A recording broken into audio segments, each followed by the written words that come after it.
এই প্রতিষ্ঠাবার্ষিকীর কিছু অঙ্গীকার রয়েছে। বিগত 15.5 বছর আমরা যেভাবে গুম খুনের শিকার হয়েছি, মামলা হামলার শিকার হয়েছি, আমরা ক্যাম্পাসে স্বাভাবিক জীবনযাপন করতে পারিনি। ছাত্র দলের একজন নেতা কর্মীকেও বাংলাদেশের কোনো শিক্ষা প্রতিষ্ঠানে হলগুলোতে অবস্থান করতে দেওয়া হয়নি।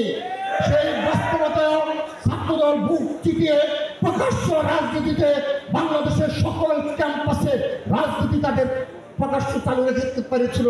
বাংলাদেশের প্রতিটি জেলা মহানগরে উপজেলার প্রকাশ্য কর্মসূচি ঘোষণা করে প্রকাশ্য রাজনীতি চালু রাখতে পেরেছিল। সংগ্রামে উপস্থিতি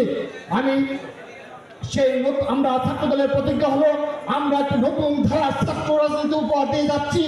আমরা আজকের এই 1 জানুয়ারিতে প্রতিজ্ঞা নিচ্ছি, ছাত্রদল একটি নতুন ধারা ছাত্র রাজনীতি উপহার দিবে, যেখানে কোনো ব্যক্তিগত শোডাউন থাকবে না, মোটরসাইকেল শোডাউন পুরোপুরি নিষিদ্ধ ঘোষণা করা হয়েছে, কোনো চাঁদাবাজি থাকবে না, কোনো সন্ত্রাস থাকবে না।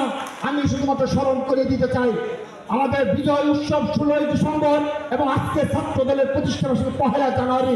বাংলাদেশের একটি মিডিয়া বলতে পারবে না ছাত্র দলের সারা বাংলাদেশে একটি ইউনিটের কোন নেতা কর্মী কোনো 1 টাকা চাঁদাবাজি করেছে। এটি নতুন ধারার রাজনীতি। ছাত্র দলের লক্ষ লক্ষ নেতা কর্মী তার নিজ খরচে জীবনযাপন করে এবং সংগঠনের প্রতি শতভাগ কমিটমেন্ট নিয়ে তারা ছাত্র রাজনীতিতে রয়েছে। আমি শুধুমাত্র একটি কথা বলে যেতে চাই, আমাদের কোনো অনুদানের কোনো প্রয়োজন নেই, আমাদের কোনো অর্থের কোনো প্রয়োজন নেই, চাঁদাবাজির কোনো প্রয়োজন নেই, কিন্তু এই রাষ্ট্রের স্বার্থে ছাত্রদলকে যখন স্মরণ করবে, ছাত্রদলের যখন প্রয়োজন হবে, ছাত্রদলের লক্ষ লক্ষ নেতা কর্মীরা অকুতোভয় চিত্তে ইনশাআল্লাহ সেই প্রতিজ্ঞা ব্যক্ত করছি। এই 1 জানুয়ারিতে আবারও প্রতিজ্ঞা ব্যক্ত করছি, এই রাষ্ট্রের প্রয়োজনে এই ছাত্র দলের হাজার হাজার নেতা কর্মী নয়, লক্ষ লক্ষ নেতা কর্মী নিয়ে আমরা রাজনীতি অবস্থান করবো ইনশাআল্লাহ। আমি আমার সর্বশেষ একটি কথা বলে আমি বক্তব্য শেষ করে দিচ্ছি।